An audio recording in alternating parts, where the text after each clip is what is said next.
How to make a boomerang on Instagram using camera roll. So to do that, all you have to do now, after you open your Instagram like this, now swipe your phone to left to open your camera roll. So as you can see now, after you open up your camera roll like this, all you have to do now, tap on this section. Here is the option for the boomerang. So as you can see, here is it now. Tap on it. After you select it, as you can see now as you can see now, the boomerang section now is active. All you have to do now you can go ahead and tap on this section to upload a picture, as you can see now, or you can tap on this section, this camera, to just take a picture. So I will just take a picture now on my phone.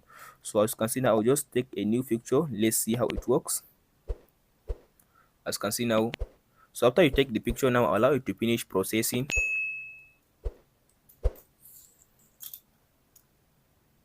After it finished processing, as you can see now, let's see the picture. As you can see now I take a picture. As you can see now it makes it to, as you can see now, it makes the picture like a video as boomerang. So now if you want to just customize it, you can go ahead and tap on this section. As you can see now, here is the boomerang section. If you tap on it now, it will give you another option. As you can see now, there is another pictures. Now you can go ahead and test all these pictures. After you finish, you can tap on this done button at the top and tap on this, as you can see now, this arrow, and go ahead and upload it on your Instagram. That's it, guys. Hope this video helps you out, guys. Don't forget to like and subscribe. Thank you for watching. We'll meet in the next video.